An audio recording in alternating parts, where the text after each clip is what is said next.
आजा सोनिया, आजा सोनिया, आजा सोनिया। हे गाइस, आज का वीडियो थोड़ा अलग होने वाला है। मैं मॉम के साथ जा रहा हूँ, एक जगह इनवाइट है मॉम के फ्रेंड के यहाँ। Okay, and this is going to be a bit different vlog than the earlier one and देखते हैं क्या है। और मम्मी कहाँ जा रहे हैं, कुछ बताइए। आपके फ्रेंड के पास? हाँ, मेरे फ्रेंड के यहाँ जा रहे हैं। ओके। हाँ, आज करवा चौथ है ना, तो वहाँ पर सारी औरतें मिल करके पूजा करती हैं। मॉम की फ्रेंड है तो उन्होंने इनवाइट किया है कि वीडियो बनाने के लिए, व्लॉग बनाने के लिए। So that's where we are heading. Okay, तो आगे देखते हैं क्या है, आप लोगों को दिखाता हूँ। We have reached our destination. स्वागत नहीं करोगे हमारा? आजा सोनिया, तेरे लिए ही पाया चूड़ा, तेरे लिए ही बिंदिया, तेनू देख देख चन्ना।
बहुत समय पहले की बात है, एक साहूकार के 7 बेटे और उनकी एक बहन करवा थी।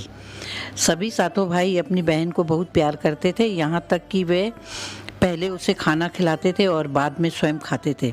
एक बार उसकी बहन ससुराल से मायके आई हुई थी। शाम को भाई जब अपना व्यापार व्यवसाय बंद कर घर आए तो देखा उसकी बहन बहुत व्याकुल थी। सभी भाई खाना खाने बैठे और अपनी बहन से भी खाने का आग्रह करने लगे, लेकिन बहन ने बताया कि आज करवा चौथ है, करवा चौथ का निर्जल व्रत है और वह खाना सिर्फ चंद्रमा को देखकर ही, अर्घ देकर ही खा सकती है। क्योंकि चंद्रमा अभी तक नहीं निकला है, इसलिए वह भूखी प्यासी और व्याकुल हो उठी। सबसे छोटे भाई को अपनी बहन की हालत देखी नहीं जाती थी और दूर पीपल के पेड़ पर एक दीपक जलाकर चलनी की ओट से रख देता था। दूर से देखते ही वह ऐसा प्रतीत होता था कि जैसे चतुर्दशी का व्रत उदित हो रहा है। इसके बाद भाई अपनी बहन को बताता है कि चांद निकल आया है, तुम उसे अर्घ देने के बाद भोजन कर सकती हो। बहन खुशी के मारे सीढ़ियों पर चढ़कर चांद को देखती है और उसे अर्घ देकर खाना खाने बैठ जाती है। वह पहला टुकड़ा मुंह में डालती है तो उसे छींक आ जाती है, दूसरा टुकड़ा डालती है तो उसमें बाल निकल आता है और जैसे ही तीसरा टुकड़ा मुंह में डालने की कोशिश करती है तो उसके पति की मृत्यु का समाचार उसे मिलता है। वह बौखला जाती है। उसकी भाभी उसे सच्चाई से अवगत कराती है कि उसके साथ ऐसा क्यों हुआ। करवा चौथ का व्रत गलत तरीके से टूटने के कारण देवता उससे नाराज हो गए हैं और उन्होंने ऐसा किया है। सच्चाई जानने के बाद करवा निश्चय करती है कि वह अपने पति का अंतिम संस्कार नहीं होने देगी और वह अपने सात्विक से ही उसका पुनर्जन्म दिलाकर रहेगी। वह पूरे 1 साल तक अपने पति का शव के पास बैठी रहती है, उसकी देखभाल करती है, उसे ऊपर उगने वाली सुइयों घास को एकत्रित करती रहती है। 1 साल बाद फिर करवा चौथ का दिन आता है। उसकी सभी भाभियां करवा चौथ का व्रत रखती हैं।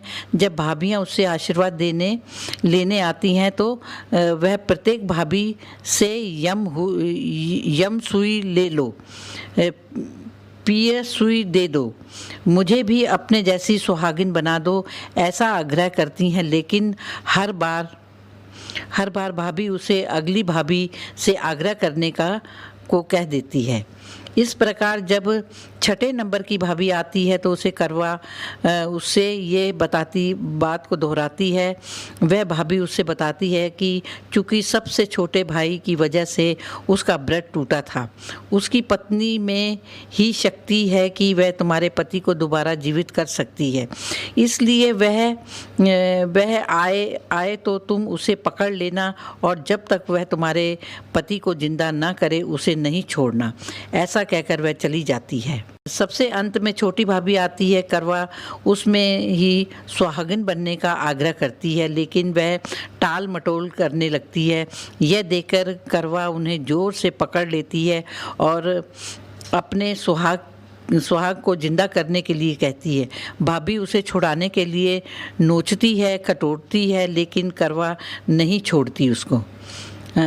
अंत में उसकी तपस्या को देखकर भाभी पसीज जाती है और अपनी छोटी उंगली को चीरकर उसमें से अमृत उसके पति के मुंह में डाल देती है। करवा का पति तुरंत श्री गणेश कहता हुआ उठ बैठता है। इस प्रकार प्रभु कृपा से उसकी भाभी के माध्यम से करवा को अपना सुहाग वापस मिल जाता है। श्री गणेश माँ गौरी जिस प्रकार करवा को चिर सुहाग का वरदान आपसे मिला है, वैसा ही सब सुहागिनों को ये वरदान मिले। जय माँ करवा।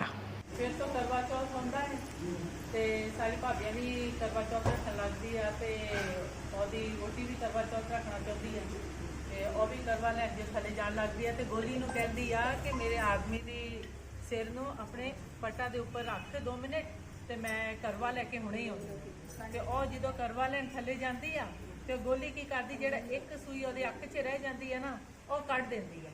ਉਹ ਕੱਢ ਦੇਣ ਦੇ ਨਾਲ ਜਦੋਂ ਉਹਦਾ ਪਤੀ ਉੱਠ ਕੇ ਬਹਿੰਦਾ ਵਾ ਤੇ ਉਹਨੂੰ ਲੱਗਦਾ ਵਾ ਕਿ ਉਹ ਵੀ ਉਹਦੀ ਰਾਣੀ ਤੇ ਉਹ ਜਦੋਂ ਕਰਵਾ ਲੈ ਕੇ ਵਾਪਸ ਆਉਂਦੀ ਆ ਤੇ ਉਹ ਉਹਦੇ ਨਾਲ ਰਾਣੀ ਬਣੀ ਹੁੰਦੀ ਆ ਤੇ ਉਹ ਰਾਣੀ ਜਿਹੜੀ ਸੀਗੀ ਉਹਨੂੰ ਗੋਲੀ ਬਣਾ ਕੇ ਰੱਖ ਲੈਂਦੇ ਆ ਤੇ ਜਿਹੜੀ ਗੋਲੀ ਸੀ ਤੇ ਉਹ ਰਾਣੀ ਹੋ ਜਾਂਦੀ ਹੈ, ਜਿਹੜੀ ਰਾਣੀ ਸੀ ਉਹ ਗੋਲੀ ਹੋ ਜਾਂਦੀ ਆ।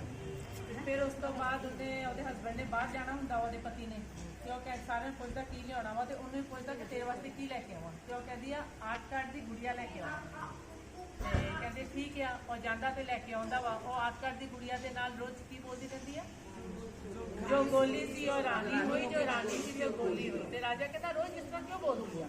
ਫਿਰ ਉਹਨੇ ਇੱਕ ਵਾਰੀ ਪੁੱਛਦੇ ਨੇ ਰਾਜਾ ਕਿ ਤੁਸੀਂ ਇਸ ਤਰ੍ਹਾਂ ਕਿਉਂ, ਮਤਲਬ ਕਿ ਤੁਸੀਂ ਆ ਬੋਲਦੇ ਆ। ਤੇ ਫਿਰ ਉਹ ਬੋਲਦੀ ਆ ਕਿ ਨਹੀਂ ਇਸ ਤਰ੍ਹਾਂ ਪੂਰੀ ਕਹਾਣੀ ਸੁਣਾਉਂਦੀ ਆ ਤੇ ਮੈਂ ਇਹਦਾ ਕਰਵਾ ਲੈਣ ਗਈ ਸੀ ਤੇ ਉਹਦੀ ਸੂਈ ਕੱਢ ਦਿੱਤੀ ਤੇ ਇਸੇ ਲਈ ਉਹਨੂੰ ਤੁਸੀਂ ਰਾਣੀ ਸਮਝ ਲਿਆ। ਜਿਹੜੀ ਰਾਣੀ ਸੀ ਉਹ ਗੋਲੀ ਹੋ ਗਈ ਸੀ, ਜਿਹੜੀ ਗੋਲੀ ਉਹ ਰਾਣੀ ਹੋ ਗਈ। ਤੇ ਤੇ ਉਹ ਫਿਰ ਰਾਜੇ ਨੂੰ ਜਦੋਂ ਪਤਾ ਚੱਲ ਜਾਂਦਾ ਵਾ ਤੇ ਫਿਰ ਉਹਨੂੰ ਰਾਣੀ ਬਣਾ ਕੇ ਤੇ ਗੋਲੀ ਨੂੰ ਗੋਲੀ ਬਣਾ ਦਿੰਦਾ। ਠੀਕ ਹੈ ਨਾ, ਇਦਾਂ ਹੀ ਹੈ ਨਾ। ਤੇ ਜਿਹੜੀ ਰਾਣੀ ਸੀ ਉਹ ਰਾਣੀ ਹੋ ਗਈ, ਜਿਹੜੀ ਗੋਲੀ ਸੀ ਉਹ ਗੋਲੀ ਹੋ ਗਈ। ਠੀਕ ਹੈ ਨਾ।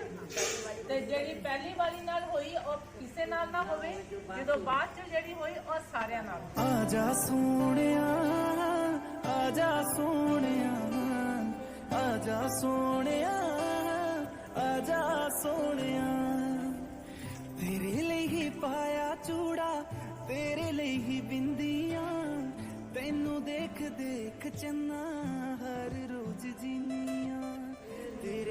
हाँ खुश रहो भाई जाइए खुश हाँ जी मेरे को बस हमेशा इदा ही मिलते रहे ਸਾਰਿਆਂ ਨੂੰ सारे खुश रहो। हाँ जी बेटा जी आ देखियो इतने कितने डेगी ना पियो। हाँ डेगी ना पियो। जीते रहो बेटा जीते ਉਹਨਾਂ ਤੇ ਦੇ ਦੇ ਸਾਡਾ ਲੈ हाँ जीते रहो बेटा।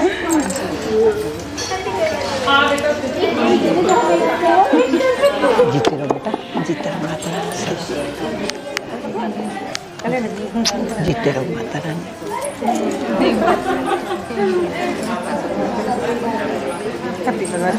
अभी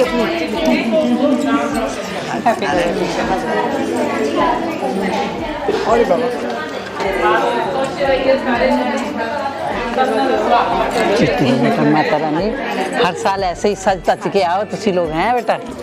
हाँ जीते रहो माता।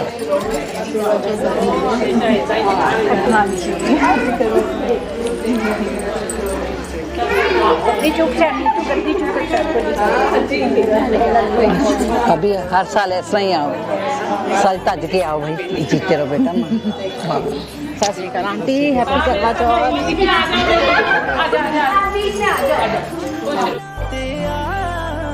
ਅੱਜ ਨਾ ਲੜੀ ਮਰ ਜਾਣਿਆ, ਅੱਜ ਮੇਰਾ ਕਰਵਾ ਚੌਥ ਆ, ਅੱਜ ਨਾ ਲੜੀ ਮਰ ਜਾਣਿਆ, ਅੱਜ ਮੇਰਾ ਕਰਵਾ ਚੌਥ ਆ।